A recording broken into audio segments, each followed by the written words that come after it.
Hello everyone, আসসালামু আলাইকুম। আশা করছি আল্লাহর রহমতে আপনারা সবাই অনেক ভালো আছেন। কে কোথা থেকে ভিডিওটি দেখছেন অবশ্যই কমেন্টে জানাবেন। আর গাইস কি বলবো? অনেকে বলে ভূত বলতে আছে, অনেকে বলে ভূত বলতে কিছুই নেই। ভাই বিশ্বাস সম্পূর্ণ আপনার ব্যাপার। এখন আপনি বিশ্বাস করবেন কি করবেন না। তো বেশি কথা বাড়াবো না। সম্পূর্ণ ভিডিওটি জুড়ে আমি আছি নীরব বসু নিয়ে আপনাদের সাথে। আজকে ঘটনাটা একটু অন্যরকম। তো ঘটনাটি ঘটে ২০১০ সালের ফেব্রুয়ারি মাসে। ঘটনার দিন ড্রাইভার মহিউদ্দিনের ফোন আসে।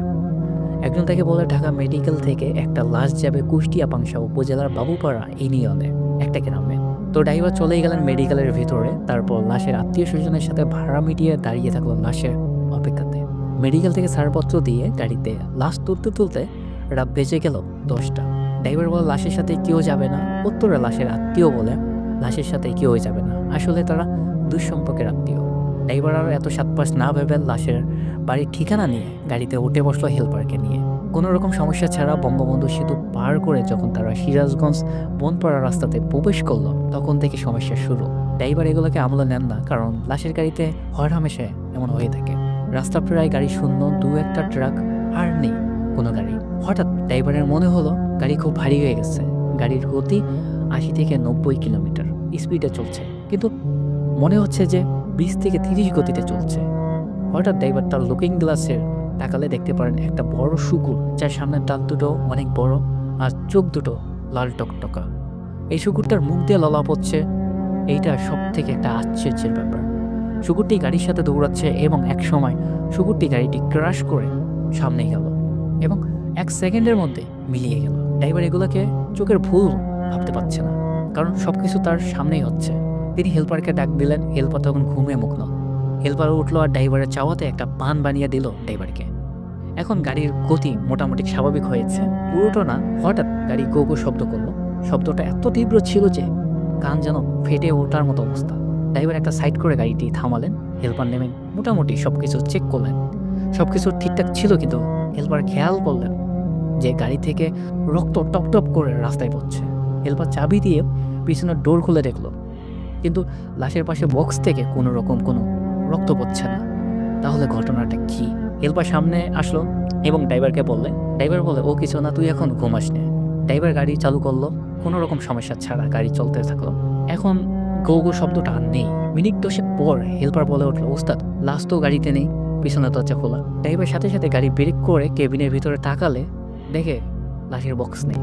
সাথে সাথে ড্রাইভার এবং হেল্পার নেমে পড়লো। পিছনের ডোরটা খোলা, কিন্তু ডোর খোলার কোনো সম্ভাবনাই নেই।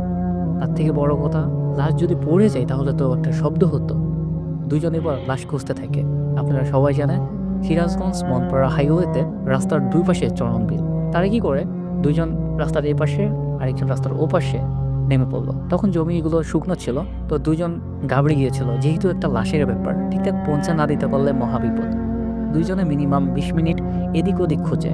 এরপর আগে আসছিল গাড়ির কাছে। এই দৃশ্য দেখে তিনি ভয়ে আটকে উঠলেন। উস্তাদ উস্তাদ বলে চিৎকার দিতে থাকলেন। তো ড্রাইভার এসে বলে, কি রে, লাশ পেয়েছিস? হেল্পার ভয় পেয়ে বলল, উস্তাদ লাশ তো গাড়িতেই আছে। ড্রাইভার এসে দেখে একই অবস্থা। এ কি করে সম্ভব? দুইজনে তো আর চোখে ভুল দেখতে পারি না। তারা খেয়াল করে বক্সের উপরে ঢাকনা খোলা, যদিও তা পেরাক দিয়ে আটকানো ছিল। তারা বক্সের ভিতরে লাইট মারল, দেখে যে লাশ ঠিকঠাক আছে। গাড়িতে থাকা হাতুড় দিয়ে আবার পেরাক মেরে দিল এবং গাড়ির ভিতরে দৌড় অডিও চালু করে তারা আল্লাহর নাম নিয়ে চলতে থাকে। হেল্পার প্রচণ্ড ভয় পেয়েছিল আর বরাবর পিছনে তাকাচ্ছিল। একবার বলে ওঠে, উস্তাদ লাশ বসে আছে। একবার বলে ওঠে, উস্তাদ লাশ নিচে পড়ে আছে। আবার বলে ওঠে, উস্তাদ বক্সটি নেই। কিন্তু ড্রাইভার বুঝতে পারে এগুলো সবই মায়াজাল। ভয় পেলে চলবে না, যাই হয়ে হোক লাশ তার বাড়িতে পৌঁছে দিতে হবেই। তাই ড্রাইভার হেল্পারকে পিছনে তাকাতে মানা করে দেন আর একটা কাপড় দেন, যাতে পিছনের গ্লাসটা ঢেকে দিতে পারে। এইভাবে তারা ৪টার দিকে বাবুপাড়ার রাস্তাতে প্রবেশ করলেন। তখন ফোন বের করে লাশের বাড়ির ফোন নাম্বারে ফোন দেন, কিন্তু কল কেটে দিচ্ছিল। কেউ আর কল ধরছিল না। তারা তো আর বাড়ি ছেড়ে না। একটু খেয়াল করে দেখেন যে একটা লোক একটা লাল লাইটের নিচে দাঁড়িয়ে আছে। ড্রাইভার ভাবছেন হয়তো নামাজে যাবেন, যেহেতু ভোর হয়ে যাচ্ছে। তো ড্রাইভার গাড়ি নিয়ে ওনার কাছে গেলেন। গাড়ি থামিয়ে সালাম দিলেন। লোকটিও সালাম নিলেন। ড্রাইভার দেখলেন লোকটার বয়স আনুমানিক ৬০ থেকে ৬৫ বছর। লোকটির মুখে কাঁচা পাকা দাঁড়িয়ে আছে। লোকটি সালামের উত্তর দিলেন। ড্রাইভারের লাশের ঠিকানা বললেন। লোকটি বললেন, এখান থেকে ২০ মিনিট সোজা গাড়ি চালালে একটা ওয়ার্কশপ পাবেন। সেই ওয়ার্কশপের পিছনের বাড়িটাই হলো লাশের বাড়ি। লোকটি ড্রাইভারকে আরও বলেন, বাবা যাই হয় হোক গাড়ি থামাবো না। লোকটি এইসব কথা বলার সময় লোকটির চোখ দিয়ে পানি বের হচ্ছিল। ড্রাইভার কিছু না বলেন আবার গাড়ি চালাতে লাগলেন। মনে করছিল হয়তো পরিচিত কেউ ছিল লাশে। একটু গিয়ে যখন পিছনে তাকালেন, ড্রাইভার দেখলো লোকটি আর নেই। এত অল্প সময় কই যাবে? ড্রাইভার বললেন, এইসব সবকিছুই অস্বাভাবিক ব্যাপার। এবার তারা যে পথ ধরলেন, এ পথে দুদিকে বড় বড় গাছপালা আর রাস্তা ছিল মাটির। ড্রাইভার দেখলো এক সাইডে দুইজন ইয়াং বয়সের মানুষ মারামারি করছে, কিন্তু কোনো রকম কথা বলছে না। ড্রাইভার বারবার নিজের মনকে বুঝাচ্ছিল এগুলো সব মায়াজাল, গাড়ি থামানো যাবে না। আবার একটু পর দেখে গাছ থেকে ডাল ভেঙে ভেঙে পড়ছে, কিন্তু গাড়িতে পড়ছে না। এমন নানা রকম অদ্ভুত কাজ হচ্ছে তাদের সামনে। এই অদ্ভুত কাজকর্মগুলো দেখে হেলপার তো ভয়ে জমে গেছে। এমন এক সময় ফজরের আজান দিলে তখন স্বাভাবিক হয় সবকিছু। একটু পর তারা লাশ নিয়ে তাদের ঠিকানা মতো পৌঁছে গেল। লাশ গাড়ি থেকে নামানো হলো। ড্রাইভার আর হেলপার মুখ চোখে পানি দিল। হেলপার কি মনে করে লাশের কাছেই গেল। লাশের মুখ দেখে হেলপার আটকে উঠলো। একরকম ড্রাইভারকে এসে বলে, উস্তাদ এটি তো তার লাশ, যাকে একটু আগে আমরা বাড়ির ঠিকানা জিজ্ঞাসা করছিলাম। ড্রাইভার গিয়েও দেখে একই অবস্থা। ড্রাইভার নিজেও ভয় পেয়ে যায়। ড্রাইভার একজন মুরব্বী লোককে ডাকলেন, যিনি লাশের ভাই ছিল। ওনাকে রাস্তাতে ঘটা সব ঘটনা খুলে বলেন, ও আমার ভাই একজন কবিরাজ ছিলেন। উনি প্যারানর্মাল বিষয় নিয়ে কাজ করতেন। উনি যেদিন অসুস্থ হন সেই দিনও এক্সোরসিয়াম করতে গিয়ে এরকম অসুস্থ হয়ে যান। উনি জ্ঞান হারানোর আগে একটা কথাই বলে যান, সাবধানে থাকে যেন সবাই। ওই দিন রাতে ভাইকে ঢাকা পাঠানো হয়। অ্যাম্বুলেন্সে যাওয়ার সময় নানা রকম অলৌকিক ঘটনা ঘটছিল আর বাড়িতে চলছিল তাণ্ডব। স্বপ্নে দেখি আমি একটা আলখাল্লা পড়া লোক আমাকে বলছে, তোর ভাইকে তোরা পাবি না। হাসপাতালে নিয়ে যাওয়ার 10 দিন পর আমার ভাই মারা গেল। তাছাড়া লাশকে গোসল করানো হয়নি, তার জন্য হয়তো এমন সমস্যা হয়েছে। ড্রাইভার ভাড়ার টাকা নিয়ে চলে আসে।